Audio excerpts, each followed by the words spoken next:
वालेकुम दोस्तों, तुहाडा वीर मानी मैं सारियां भैणां ते सारियां वीरां नूं मेरी तरफों अस्सलाम वालेकुम। अज तुहाडा वीर बना लगा जी शवारमे वाहो जी। अज पैकेट शवारमे दा लिआंदा, नाल मुर्गी लिआंदी है, नाल शवारमे दी चटनी। हाँ जी, बारू लभदा 250 रुपए का शवारमा, ते घर दे विच असीं बना लगे हां ते ओदा वेखने किन्ना मार्जन लगता। तकरीबन मेरे हिसाब नाल 10-15 रुपए 20 रुपए का शवारमा पैना है। हाँ जी, तुसी हुण साथ रहना है ते बाकी सारा वीडियो दे विच दसांगे कि इहनूं बनाने दा की तरीका कार है। दोस्तों ए वे बोनलैस चिकन जिहड़ा कि असां कल दा लिया के फ्रिज च रखे असी, ते ए बोनलैस थोड़ा फ्रीज होए है, ते इहनूं हुण असीं पानी दे विच पीवांगे। ठीक है ना, इहदी कली कली बोटी करनी है। उस तो बाद मैं तुहानूं दसना इहदे नाल जिहड़ा कोई गंद मंद कोई खून हलड़ा वो लै जाएगा ना। तो उस तो बाद जनाब तुसीं अपना जिहड़ा शवारमे का समान है ना वो रेडी करना शुरू कर लेना। हाँ जी, बिल्कुल नॉर्मल ते आसान तरीका तुहानूं दस्सन लगा कि 5 मिनट दे विच तुसीं अपना शवारमा घर दे विच बना सकदे हो। ते बाहर नालों बेहतर, बाहर शापां ते खान जांदे हो ढिड एडा कड्ढिया हुंदा जी, ये शवारमा तुहाडे हत्थी तैयार होएगा, इहदे नाल कोई नुकसान नहीं हो लगा। तुहानूं ये गल ज़हन च रखियो। हुण तुहानूं चिकन जिहड़ा है ये खोर के जनाब जिस टाइम असीं बनाउण लगने फिर तुहानूं मज़ीद दसदे हां। दोस्तों जिहड़ा तुसां चिकन अगे धोता है वो बिल्कुल छोटे छोटे पीस करने ने, ते जनाब तवा धरना जिहदे तुसीं रोटियां घर पकांदे हो, ते 5 मिनट इहनूं फुल तेज़ अग दे उत्ते भुन लैणा गोश्त नूं। उस तो बाद तुसां अपने जिन्ना क खांदे हो मसाला ज़ायके दे हिसाब ते उन्ना पा लो विच, लूण मिर्च है जी। ते ए तुहाडा हो गया हुण बोनलैस चिकन जिहड़ा तैयार शवारमिਆਂ दा। ते उस तो बाद तुसां की करना है, तुसीं समझो कास कढियो, कास कर लियो। बाहरों तुसीं 200 का शवारमा खा रहे हो, घर दे विच 200 का गोश्त लियाओगे ना ते 10 शवारमे तुहाडे घर दे विच बन जाणगे। हाँ जी, ते बाकी जनाब है साडा हुण मुर्गा जिहड़ा चिकन ये रेडी हो गया है। ते उस तो बाद ये हुण असीं ला लगे थल्ले ते तुहानूं दस्सन लगे कि शवारमे हुण किस तरह बनाने ने।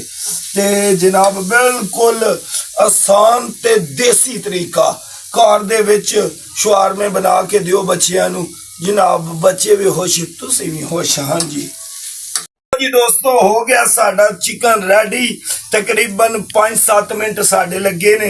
ते ए घर बनाने का पता की फायदा है, तुहानूं हैपाटाइट ABC पता नहीं केड़ा डी हुंदा है वो तुहानूं नहीं हो सकता। ठीक है ना, देसी तरीके नाल जनाब इहनूं बनाना है। चूल्हा करो बंद, तवे तो चिकन लो थल्ले प्लेट च पा, ते जनाब अग्गू हो जाना शवारमिਆਂ दा काम शुरू।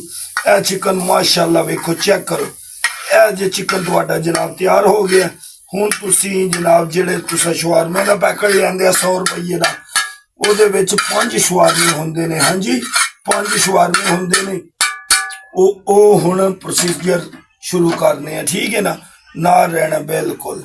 ਚਲੋ ਜਿਹੜੇ ਤੁਸੀਂ ਸ਼ਵਾਰਮੇ ਲਿਆਂਦੇ ਨੇ ਨਾ ਉਹ ਬਿਲਕੁਲ ਤੁਸੀਂ ਮੱਠੀ ਅੱਗ ਦੇ ਉੱਤੇ ਜਨਾਬ किन्ने पीस खाने ने, 2-3 पीस असी तो 3 खा लगे हैं। बिस्मिल्ला करके जनाब उन्होंने जनाब इंज करके सेक लवा लेना है। ठीक है ना, तवे दे उत्ते जिन्ना जनाब उन्होंने सेक लवा लेना है तो उन्होंने जनाब कर लेना तैयार। 3 पीस असी खाएंगे इंशाअल्लाह, क्योंकि जी 3 ना खार दे तो तुसी भावें 40 खाओ कोई मसला नहीं है, लेकिन बनाने का तरीका कर है ही। तुसी इन्होंने पोला सेक लवा लेना सरकार, ते नाल जनाब इन्होंने मार लेने ने, पासे पुठे कर लेने ने, सोहने तरीके नाल जनाब बना के दस्ती तैयार करके खाओ। हाँ जी, बाकी लव यू सारे वीर, दुआवां याद रखियो ते तुहानूं बना के भी विखाना मैं, साथ रहना वीडियो दे। हाँ जी चलो माशाअल्लाह अल्हम्दुलिल्लाह। वेखो मेरे अल्लाह दी शान, अल्लाह ने हर इंसान दे विच कोई ना कोई हुनर रखे होंदा है। ए लो जी ए जे शवारमे, बिस्मिल्लाहिर्रहमानिर्रहीम, चेक करो माशाअल्लाह। इस तो बाद तुसा लानी है दे उत्ते थोड़ी जी चटनी जनाब, जिहड़ी कि शवारमे दा थोड़ा जायका भी बना छड़े ते तुहानूं खाने दे विच भी टेस्ट हाँ जी आवे। ये चटनी नूं जनाब तुसां इंज ला लैणा उत्ते ए पोला। हाँ जी, ते इहनूं हुण तवे दे उत्ते रहन दईए क्योंकि प्लेटां 2 ही ने, ते इहनूं इत्थे ला लईए। हाँ जी, इहदे उत्ते पोली इस तरह चटनी ला लैनी है सरकार, ते जनाब नाल ही जनाब तुसीं की करना है, चिकन इहदे उत्ते जनाब फुल प्लेटां भर के चिकन पाना है। हाँ जी, ਚ ਕੰਜੂਸੀ ਨਹੀਂ ਕਰਨੀ, ਕਿਹੜਾ ਦੁਕਾਨ ਤੋਂ ਬਣਵਾਨੇ ਆ ਵੇ, ਘਰ ਬਣਾਇਆ। ਹਾਂਜੀ ਇਸ ਵਾਸਤੇ ਆਖਿਆ ਫੁੱਲ ਤੁਸੀਂ ਚਿਕਨ ਜਿੰਨਾ ਤੁਸੀਂ ਜਨਾਬ ਪਾਣਾ ਚਾਹੋ ਇਹਦੇ ਤੇ ਪਾ ਸਕਦੇ ਹੋ। ਠੀਕ ਹੈ, ਇਹ ਚਿਕਨ ਪੈ ਗਿਆ ਜਨਾਬ ਇਹਦੇ ਤੇ, ਅਲਹਮਦੁਲਿਲਾ ਚੈੱਕ ਕਰੋ ਇਹ ਚਿਕਨ ਇਹਦੇ ਤੇ ਆ ਗਿਆ ਫੁੱਲ ਪਲੇਟ ਭਰ ਕੇ।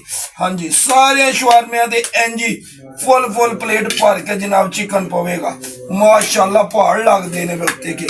ਹਾਂਜੀ ਇਹ ਚੈੱਕ ਕਰੋ। ਇਸ ਤੋਂ ਬਾਅਦ ਥੋੜਾ ਜਿਹਾ ਸਲਾਦ ਜਿਹੜਾ ਤੁਹਾਨੂੰ ਮਜ਼ਾ ਲੱਗੇ ਇਹਦੇ ਇੰਜ ਜਨਾਬ ਸਲਾਦ ਪਾ ਲੈਣਾ। ਇਹ ਚੈੱਕ ਕਰੋ। ਹਾਂਜੀ ਥੋੜਾ ਸਲਾਦ ਸਾਰਿਆਂ ਦੇ ਉੱਤੇ ਜਨਾਬ, ਥੋੜਾ ਬਿਲਕੁਲ। ਅਗਰ ਬੰਦ ਗੋਭੀ ਵੀ ਤੁਹਾਡੇ ਕੋਲ ਹੋਵੇ ਘਰ ਦੇ ਵਿੱਚ ਤੁਸੀਂ ਉਹ ਵੀ ਪਾ ਸਕਦੇ ਹੋ। ਇਹ ਸਲਾਦ ਪੈ ਗਿਆ। ਹਾਂਜੀ ਉਸ ਤੋਂ ਬਾਅਦ ਤੁਸੀਂ ਜਨਾਬ ਇਹ ਜਿਹੜਾ ਰਾਇਤਾ ਹੈ ਇਹ ਜਨਾਬ ਇਹਦੇ ਉੱਤੇ ਪੋਲਾ ਹੈ ਸਾਰਿਆਂ ਦੇ ਉੱਤੇ ਪਾ ਦੇਣਾ। ਤੇ ਇਹ ਸ਼ਵਾਰਮੇ ਤੁਹਾਡੇ ਹੋ ਗਏ ਨੇ ਰੈਡੀ। ਅੱਲਾ ਦੀ ਸ਼ਾਨ ਤੇ ਅੱਲਾ ਪਾਕ ਦੀ ਕਰਮ ਨਵਾਜ਼ੀ, ਉਹਨੇ ਮੇਰੇ ਹੱਥਾਂ ਦੇ ਵਿੱਚ ਇਹੋ ਜਿਹਾ ਹੁਨਰ ਰੱਖਿਆ ਕਿ ਮੈਂ ਹਰ ਸ਼ੈ ਘਰ ਬਣਾ ਸਕਣਾ। ਬਿਸਮਿल्लाह ਦੀ ਬਰਕਤ, ਕਿਆ ਬਾਤ ਹੈ।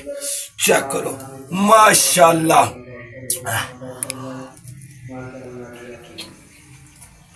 ਹੋ ਸ਼ਵਾਰਮਾ ਤਿਆਰ। ਸਾਰੇ ਵੀਰ ਕਮੈਂਟ ਕਰਕੇ ਦੱਸੋ कैसा लगा मेरा देसी तरीका ਤੁਹਾਨੂੰ ਘਰ ਦੇ ਵਿੱਚ ਸ਼ਵਾਰਮੇ ਬਣਾਉਣੇ ਦਾ।